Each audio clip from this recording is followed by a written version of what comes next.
Good morning to all my dear students of class 4th. Today I am here to teach you all the subject English grammar, chapter number 7.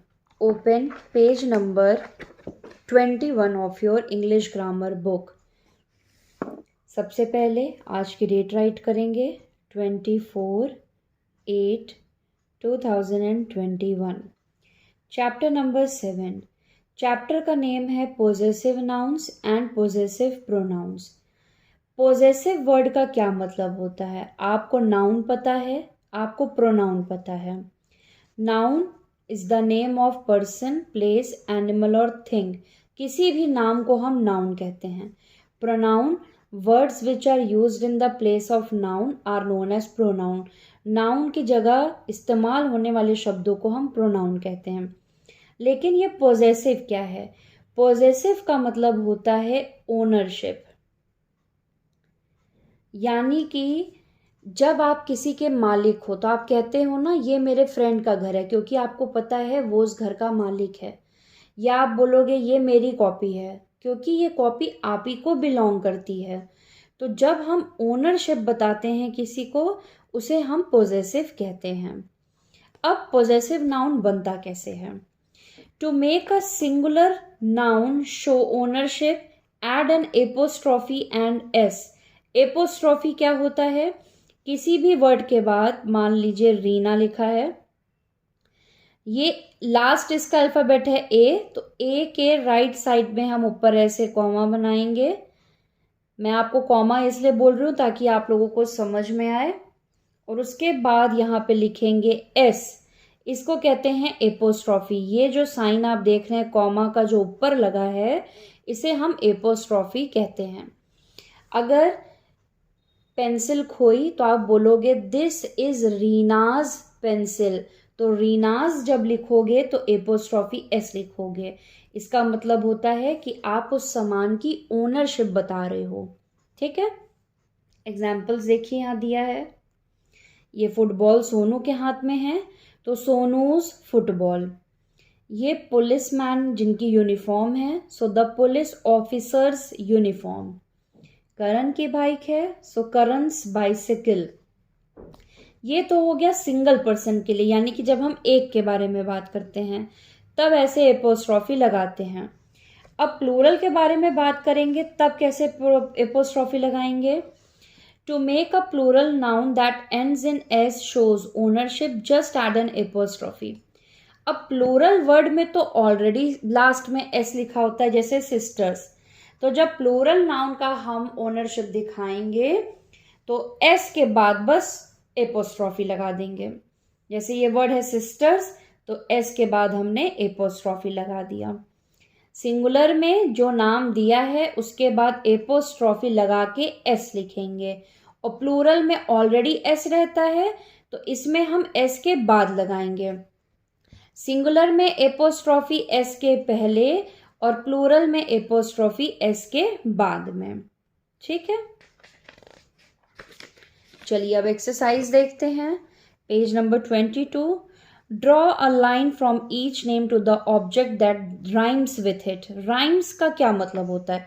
Rhymes का मतलब ये होता है जैसे शब्द जो एक जैसे सुनाई पड़े लेकिन उसकी मीनिंग और उसकी स्पेलिंग अलग हो. जैसे book hook, play slay, good would.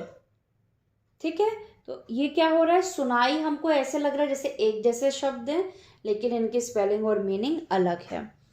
तो सबसे पहला है रुक. रुक का अपोजिट रुक का राइमिंग वर्ड होता है बुक.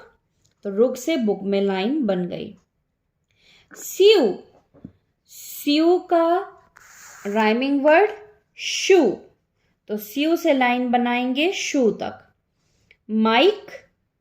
माइक से बाइक तक. बर्ट. बर्ट से शर्ट. डैन. डैन से फैन. जोन. जोन से John telephone. Not John, John telephone. Ben pen. Last Nell bell. So हमने कैसे किया फिर से देखते हैं, स्टार्ट करते हैं फिर से। ये मैं मोबाइल ऐसे पकड़ती हूँ ताकि आपको अच्छे से समझ में आए। Okay, Rook book, Sue shoe, Mike bike, Bert shirt, Dan fan, John telephone, Ben pen, Nell bell. So ये थे राइमिंग वर्ड्स। अब हमें यहाँ पे इसको लिखना है पोजेसिव बना के। जैसे ये है रुक, सिंगुलर है, रुक का क्या है बुक, सो रुक्स बुक। सिंगुलर के बाद एपोस्ट्रॉफी एस लगता है तो रुक्स बुक। स्यूज शू, स्यू को शू से मैच किया है, Sue's shoe. Mike's bike, Bert's shirts, Dan's fan, John's phone, Ben's pen, Nell's bell. So हमने बहुत ही सिंपल वे में क्या किया है, जो हमने मैच किया है बस उसको एज अ पोजेसिव लिखा है। ये मैंने समझाया ही आप लोगों को। जब सिंगुलर वर्ड होगा, ये सारे वर्ड सिंगुलर हैं, किसी भी वर्ड के बाद में एस नहीं लगा, एस लगा होता तो वो प्लूरल होता। तो जब भी हम सिंगुलर से पोजेसिव बनाते हैं तो ये वर्ड है, वर्ड के बाद एपोस्ट्रॉफी एस, तो रुक्स की book. Sue's shoe, Mike's bike, Bert's shirt, Dan's fans, John's phone, Ben's pen, Nell's bell. So ये हम यहाँ पे राइट डाउन कर देंगे। Next exercise number B given on page number 23। Write the possessive form of each noun. अब यहाँ पे हम पोजेसिव फॉर्म लिखेंगे ईच नाउन का, जो हमारे ब्रैकेट में दिया है। सिंगुलर में मैंने बताया एस के पहले एपोस्ट्रॉफी और प्लूरल में एस के बाद में। सिंगुलर वो शब्द जिनके लास्ट में एस ना लगा हो और प्लूरल वो शब्द जिनके लास्ट में एस लगा हो। दोज वर्कर्स टूल्स, यहाँ वर्कर्स में एस लगा है तो हम एपोस्ट्रॉफी एस के बाद लगाएंगे। Second, both boys game, again boys में एस लगा है सो एपोस्ट्रॉफी एस के बाद। द बैंड्स इंस्ट्रूमेंट, बैंड में एस नहीं लिखा है इसीलिए हमने बैंड के बाद एपोस्ट्रॉफी लगाया फिर एस लिखा। केट्स बर्थडे, अगेन ये सिंगुलर में था केट इसीलिए हमने ई के बाद एपोस्ट्रॉफी लगा के एस लिखा। Next, two girls sweater, again plural है, एस ऑलरेडी दिया है इसीलिए हम एस के बाद लगाएंगे apostrophe. My dog's collar, again dog already इसमें एस नहीं दिया है इसीलिए डी ओ जी के बाद apostrophe S. Several mothers' cook books, mothers में ऑलरेडी एस दिया है इसीलिए एस के बाद एपोस्ट्रॉफी। द बनी केज, बनी में एस नहीं दिया है इसीलिए वाई के बाद एपोस्ट्रॉफी एस। तो इस तरीके से हम सिंगुलर और प्रोनम से पोजेसिव बनाते हैं। Next exercise given on page number 24, exercise number A. Write a possessive pronoun in each blank to complete the sentence. यहाँ पे कुछ वर्ड्स दिए हैं जो प्रोनाउन हैं, हमें सही वर्ड नीचे दिए गए ब्लैंक्स में फिलअप करना है। Start number 1। When will your work be done? Mr. Sam asked Paul. Second, the dog ate its bone. I feed my fish every day. ये किसी दूसरे पर्सन से क्वेश्चन पूछ रहा है इसीलिए हमने योर लिखा। डॉग एनिमल्स और थिंग्स के लिए हम इट यूज करते हैं इसीलिए इट्स। अपने बारे में आई के बारे में बात कर रहे हैं इसीलिए माई। He asked me if the pencils are mine. Paul rode his horse along the trail.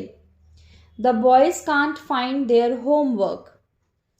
When do you have to go home? Ritu asked her friend. Our friends went on a trip with us. Next, last exercise of this chapter. Write the pronoun that makes the most sense in each sentence. अब यहाँ पे again sentence दिए हैं और bracket में 2-3 pronoun दिए हैं। हमें समझना है कि इन तीनों प्रोनाउन में से कौन सा करेक्ट प्रोनाउन है जो यहाँ पे फिल होगा और जिसकी एक मीनिंग यानी कि एक सेंस निकलेगा। Jagan started dash new job today. Jagan एक लड़के का नाम है, एक जन के बारे में बात हो रही है। देयर यूज होता है प्लूरल के लिए, आवर यूज होता है प्लूरल के लिए, लेकिन जगन एक लड़का है, लड़कों के लिए हिज यूज होता है, सिंगुलर है इसीलिए his. These pesky ants are looking for food to take back to their colony. Ants plural के बारे में बात हो रही है इसीलिए their. Ritu fell and hurt her knee quite seriously. Ritu लड़की का नाम है, लड़की के लिए हम हर यूज करते हैं, हिज होता है लड़के के बारे में यूज, और अपने बारे में तो बात कर नहीं रहे हैं जो माई लिखेंगे, इसीलिए रितु एक लड़की है, यहाँ पे हम हर यूज करेंगे।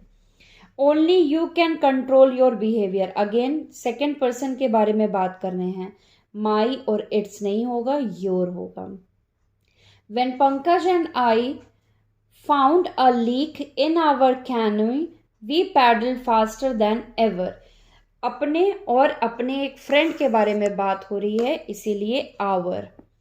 अनुज and Sanju played with their cousins at the family reunion. दो दूसरे लोगों के बारे में बात हो रही है इसीलिए there. The droopy dog lazily scratched at its fleas. Again मैंने समझाया था एनिमल्स के लिए इट यूज होता है इसीलिए यहाँ पे ना माई होगा ना आवर, इट्स होगा।